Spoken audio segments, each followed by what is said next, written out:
मगर नहीं, वो कहते हैं देखो राम हिंदुओं के हैं और बाबर मुसलमानों के हैं, और बोले कि राम जन्मभूमि को अगर हिंदू बनाना चाहता है तो बाबरी मस्जिद को मुसलमान ने बचाना चाहिए। ये तर्क बहुत खतरनाक है। हमारा कहना है कि श्री राम भारत के हर नागरिक के पुरखे थे। इस देश में रहने वाला हर भारतवासी श्री राम की संतान है। मुरली मनोहर जोशी भी राम की संतान है तो सैयद शाहबुद्दीन भी राम की संतान है।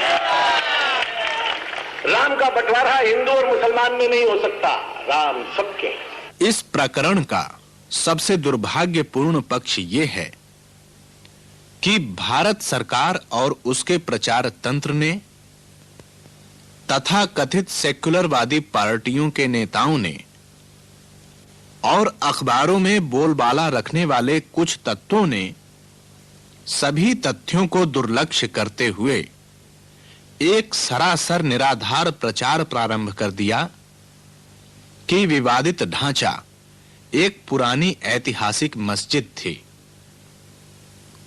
प्रधानमंत्री पीवी नरसिंह राव ने भी घोषणा की कि वो जल्द से जल्द उसी स्थान पर मस्जिद का पुनर्निर्माण करेंगे। The pulling down of that structure was unfortunate. I regard it particularly unfortunate because the BJP was taken aback that something that was not in its scheme, not desired by the party, happened because of a movement in which the party was contributing. Not because that by itself was such a calamity that the nation should feel ashamed of it. I am not ashamed. There is no question of anyone being ashamed.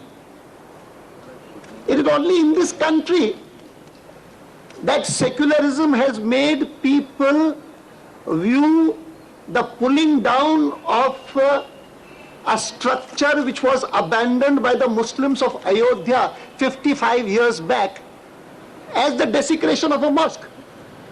And when the government itself says that this is the desecration of the mosque, how can it expect the Muslims of this country not to react? How can it expect the countries where Muslims are in a majority or even the Western countries to take it as anything else? समय भी विस्मित होकर पूछ रहा है कि क्या ये सच नहीं है कि 6 दिसंबर को जो इमारत गिराई गई उसमें अनेक वर्षों से किसी ने भी नमाज नहीं पढ़ी थी। क्या ये सच नहीं है कि इस इमारत में विराजमान श्री रामलला की मूर्ति का 23 दिसंबर 1949 से लगातार पूजन अर्चन होता चला आ रहा है? क्या यह सच नहीं है कि 1 फरवरी 1986 को फैजाबाद के जिला न्यायाधीश ने निर्णय दिया था कि जब तक अदालत के अन्य आदेश ना हों इस इमारत के मंदिर स्वरूप को बरकरार रखा जाना चाहिए। जो इमारत कल तक कांग्रेस सरकार और तथा कथित सेक्युलरवादी लोगों के शब्दों में भी राम जन्मभूमि बाबरी मस्जिद विवादित ढांचा थी, अचानक सिर्फ मस्जिद कैसे बन गई?